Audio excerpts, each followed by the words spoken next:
What's up, everyone? Welcome back to another episode of the Reworld podcast. I'm your host, Gage Edwards, and today we're tackling one of the bigger topics in the waste and recycling stream, a growing safety issue across the industry: lithium-ion batteries and the fires that come with them. You know, as every day we see more and more devices with these batteries. We're talking phones, laptops, e-cigarettes, other small electronics. You probably have a bunch near you right now, and you might not realize how many you actually have in your home. The risk of fires caused by those batteries in trucks, transfer stations, processing facilities, it just continues to rise. And these incidents are not only costly, but they can have real serious risks to workers and operators across the industry. So today's episode will be about what can be done and what people are doing to take care of lithium-ion batteries before they become a huge issue. So I hope you enjoy this episode. As always, make sure you share the episode, like the episode, subscribe on a podcasting service, send the episode to a friend, leave us a review, and enjoy the conversation.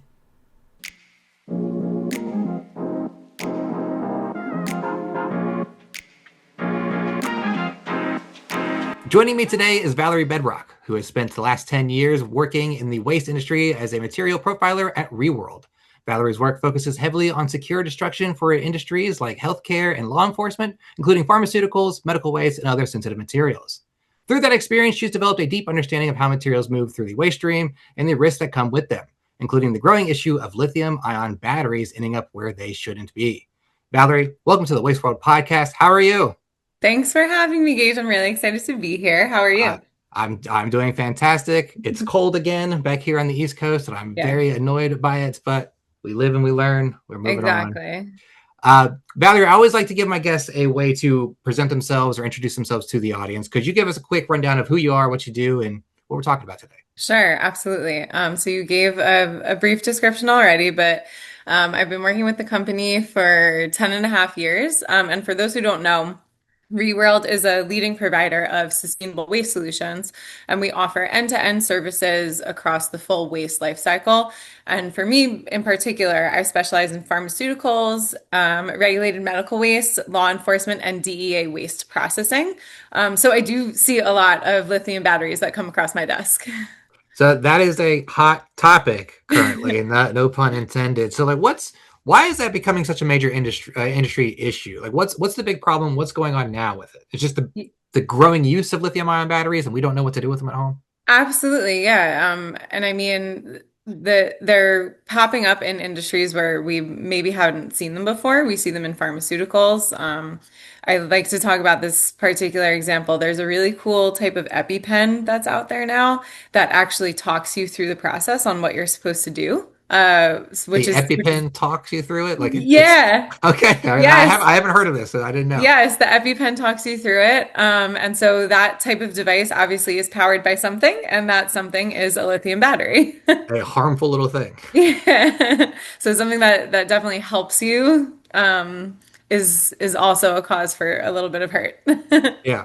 Well, and I think too is people don't realize how many lithium-ion batteries they maybe have next to them at any given moment. Exactly. I think that's a really good point you bring up. I mean, I look down, I have my phone, I have my rechargeable headphones, that just to name a couple things, and we're talking on a laptop right now. Yeah. I could probably grab 10 lithium-ion batteries right now if I needed to. Yeah, absolutely. So these lithium-ion batteries, how do these fires actually start once they enter the waste streams? I kind of have a pretty good idea, but for people at home who might not know.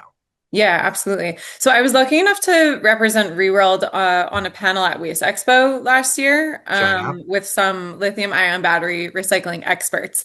So one in particular, Dan Lieber with American Battery, he shared a presentation on thermal runaway, which is what causes fires. So it's not just like, oh, it catches fire. It's a process called thermal runaway, and it's made up of three main categories. You have your thermal, your electrical, and your mechanical damage. So talking about thermal, that's going to be your external fire or storage locations that are hot, external heaters or hot processes. So that's your temperature version. Then you have your electrical, where it's over current or over discharge or overcharging, which we are all guilty of doing. And mechanical, which is your physical damage. So it could be a car accident for an EV car, a battery drop, or a forklift accident. And so basically what happens when these sorts of events happen, there's nowhere for the energy to go. So it manifests in smoke and excessive heat that can cause a fire. Mm. Yeah, I think everyone's had a college person they've known, or just a person who's had a laptop that's like, wow, why is my back of my laptop like expanding? Like, So well, hot, yeah. you should probably not have that around you anymore. Yeah. Uh, And another thing that was really interesting that he spoke about was the state of charge also plays a role in this. So the more charged up the device is, the more firepower they have. But it doesn't mean that a dead device, or dead in quotes, can't also cause fire. it's like I don't want to say cooking up a bomb, but For we're sure. kind of there. Um, where are we seeing these batteries most commonly showing up? I know you've worked with a lot of the pharmaceutical stuff, and that I'm Yeah. sure that's coming along in a big way. But are there specific parts of the waste stream where they're more dangerous? Yes. So we see lithium ion batteries. They're in every industry. And obviously when folks initially think about them, they say, oh, it's just vapes or e-cigarettes. But the short 2-second conversation we had a couple minutes ago about looking down at your desk and, oh, that's a lithium battery. Oh, I found one over here. People don't think about it in that way. And obviously the thing that people forget the most is their phone. Hmm. And so that's why I was just recently on a flight, and the flight attendants have started making announcements that if your phone is overheating, to flag them down so that the proper cool down method is put into place. And that's actually pretty easy. You close all your apps, you turn on airplane mode, and you shut your phone off so that it Hmm. can give itself a second to self-regulate. But people always forget that, yeah, you carry a lithium battery with you constantly. Yeah, I might need flight attendants just to come by and close my apps anyway because I'm terrible at doing that. I know that is part of I need it. the help. But yeah, we see these a lot. So Reworld assists at DEA Take Back Days. So it's actually one of them is coming up in April. They do April and November. And folks come in with their unused medication and then their e-cigarettes or their Hmm. vapes. And so thankfully, we as Reworld, we've been able to provide language for the DEA locations that we work with to explain how to identify and then separate the lithium ion batteries for recycling. Not actually how to take it out of the device, but the entire device would then be moved away from the other medications and things that they're getting rid of. Gotcha. Now you said the word identify, and I'm curious. What makes lithium ion batteries so difficult to identify once they're removed and mixed in with other materials? Yeah. So, like large ones, like automotive batteries, they tend to stick out. They're pretty Mm, big. But when you get to things like e-bike batteries, those can very easily blend in with the waste, especially if it's coming through municipal solid waste, because that's always a big mixed bag of a ton of different things. And then obviously, the smaller you get, the harder it is to actually see them, identify them, and remove them before they potentially get crushed with a loader or things like that. mm, gotcha. And now, just taking another step back, we brought up vapes, e-cigarettes, all these little devices that are just kind of they seem so disposable. Even they're called disposable sometimes, and we know Yeah, like what do we do? They're like flushable wipes. Don't actually flush these things. It's I just know. marketing. How much of those have contributed to the increase in fires in our industry? Yeah, so they're just more present now. Mm, There's just so many more. I mean, there's so many more companies that are making items like this and so many more people that are using them. And so in the for teenagers, okay, you have access to them. I mean, if you're 18 plus or if if you're you're of 21. appropriate age. Yeah, if you're able to get your hands on them and then someone at your school finds it, they just throw it out. Someone at your mom is nervous about what you're doing with it, so she Hmm. just throws it out. So they're just more present. And like you said, a lot of them are marketed as single use, and that sort of goes back up to the point I made before about the state of charge. Just because it's single use and you think your battery is dead does not mean that it can't hold energy for that thermal runaway. Do we do a bad job of telling people what a lithium ion battery is? Is that part of the problem? That's the age-old question when it comes to recycling. Thankfully, Education. Yeah, it's education. I mean, we have at Reworld, we have part of our in the municipalities that we serve, we do a really good job, Hmm. obviously, of explaining the difference between recycling and thermal treatment and all of those things and all of the different processes that we can provide. But you can only educate so much, and it's only what people are willing to accept. Like we struggle still as a society, um, knowing the difference of how to recycle plastic and metal. And it's proven that it's hard to educate or ask the public to go out of their way to do the right thing. Hmm. So, I mean, I'm hoping that since there are more severe consequences from not disposing lithium-ion batteries properly, maybe folks will listen. More of the, oh, it's the environmental quote NIMBY, not in my backyard. Oh, it's never happened to me, so of course it's not going to happen to me. So it's important that people understand that it does cause significant issues and hopefully they take it more seriously than plastic and metal. Sure. Yeah. I mean, it's not even like that. It doesn't happen to me. What if you live in a townhouse where your neighbor has an electronic bike and they overcharge it, they leave for vacation, that thing blows up, and then your house is on fire? Absolutely. That Yeah. and that's where we Being are. knowledgeable of what's going around in your area. We need a stern Magic School Bus episode on all Yeah. the new recycling laws and especially lithium-ion batteries. We just need somebody to be like, "Hey, cut Yes. it out." I know. At this point, we need Miss Rachel. Yeah, pretty much. I mean, maybe she's the next person to be like, She's "These things will kill you." she's the So just be careful. Be careful. one. Okay. Um, where were we? So, from your experience working directly with these materials, hmm what are operators actually seeing on the ground when it comes to these incidents? Sure. So I haven't actually seen a fire live myself, but I've heard from folks in the Fingers industry. crossed, you know? Yeah, I know exactly. So folks in the industry, it looks like smoke coming out of a pile, just Hmm. like smoldering is coming out, and then all of a sudden a flash, then a flame. So it's not like a bang flash, but it ignite like it's a clear event. It doesn't just start to slowly build a fire. Um, and at Reworld, we have what's really cool at many of our sites, the Fire Rover system. Oh, I don't sure. know if Yeah. yeah, if Yeah. you're probably familiar We've with had it. Ryan on the podcast. He's Oh, great. good. Yeah. Okay, so for you listeners, definitely go back and listen to that episode. I will absolutely listen to that one because I love Fire Rover. But for those of you who don't know, it scans the floor, kind of looking for heat spikes, and at a certain temperature, your siren blares, and the control room is able to pinpoint the area and act swiftly if necessary. Hmm. Yeah. I've seen a lot of the stuff they do over Fire River. I'm like, wow, this is impressive. More people So should know about cool. this. All right. So I guess talking to those operators, and maybe that's a good piece of advice, is just kind of reach out to Ryan Fogelman over Fire Yes. River. Like, what are some more practical steps they can take to immediately reduce the risk of Sure. lithium-ion batteries? So of course we talked about education, but someone in a position like me in profiling and other companies and brokers have different names for what it is, but just basically it's the person that is reviewing the material that your customer wants to send to you. So knowing that these batteries exist in many industries, it should force operators and profilers, people like me, to raise flags early and ask the question before it shows up.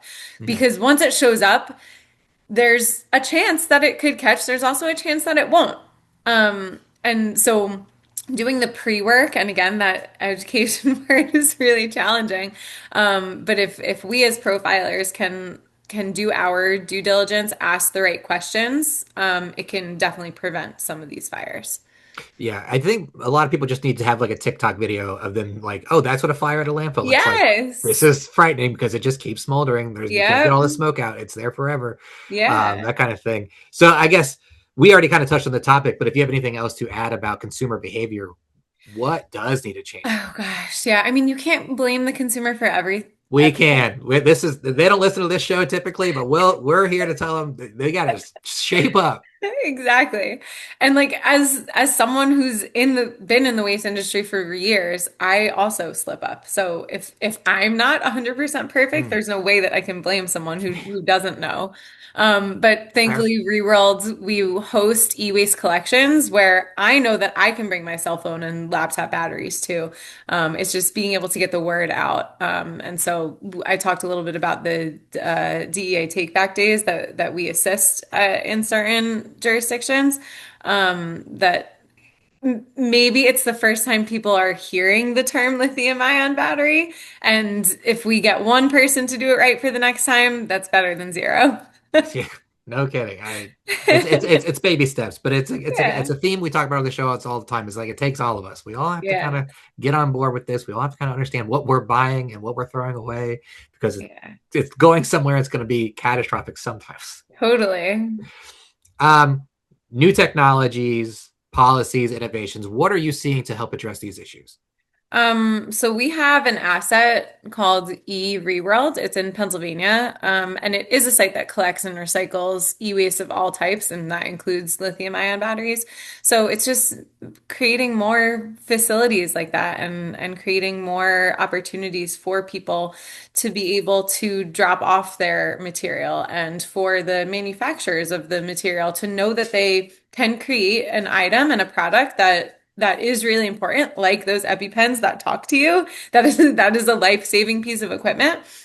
But they might not know how or where is best to recycle the item if they are off spec from manufacturing, or even if they are bold enough to do a stewardship program where they take the material back once it's used.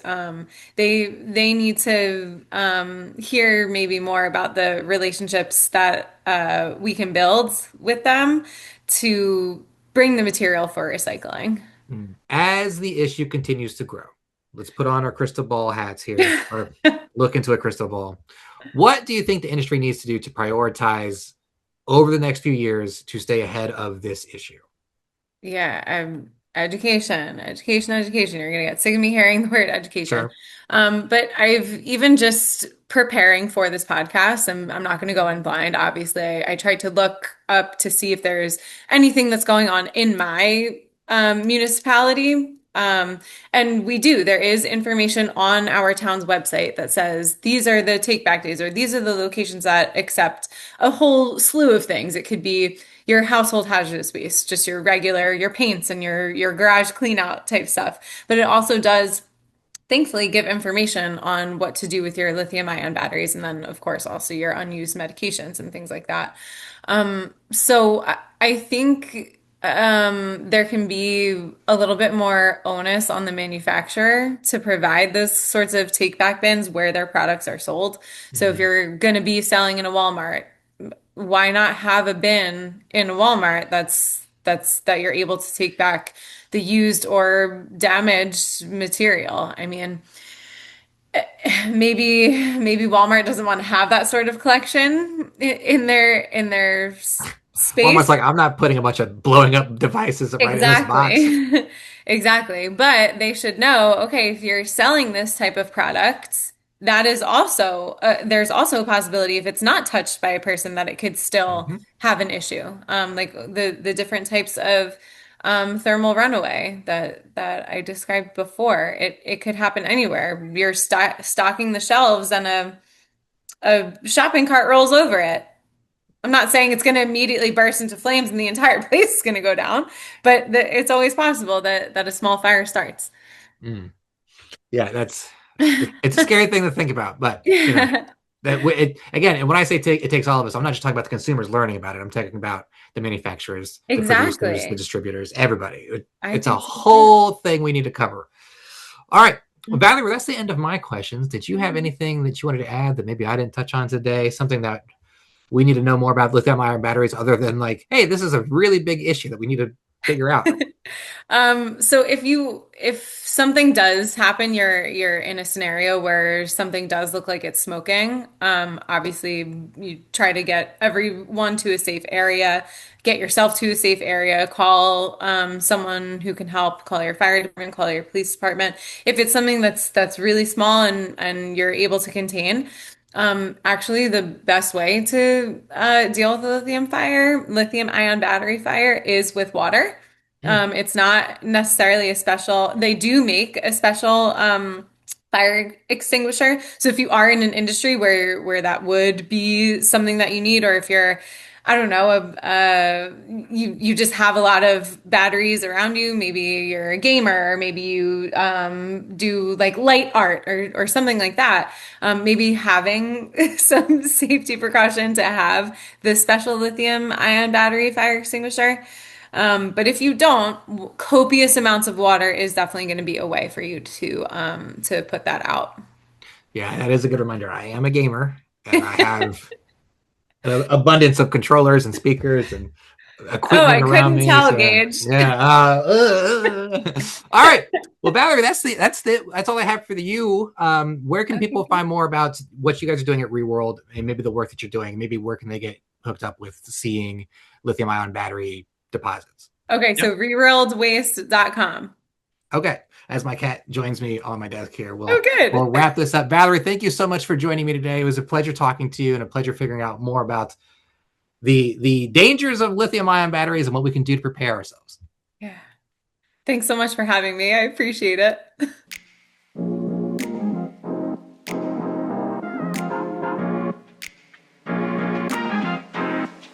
Okay, that's a wrap on today's episode. Thank you again to Valerie for joining us and discussing the growing challenge of lithium ion battery fires in the waste stream. As you probably already know, and if you didn't, now you do, these things are dangerous, messy little things. Let's be careful out there. Let's take the right moves, the right precautions so we don't find ourselves in a situation where a battery impacts our life in a huge way, other than like a really positive one. How about negative effects? Let's prevent negative battery incidences all over the place. Okay, if you like the episode, if you like the show, make sure you subscribe to it on Spotify, Apple iTunes, other podcasting services. Share the episode with a friend, somebody else who might want to know more about lithium-ion batteries and who might benefit from this conversation. Rate the show, rate it, leave a rating, leave a review. Let us know what you think. Let us know maybe who you think should be on the show. We're listening. And I think that's it for this week. So, hey, I'm traveling, so a few things will come out while I'm gone, but I hope you enjoy everything. But thanks for listening. And remember, it's our world. Let's not waste it. 3, 2, 1.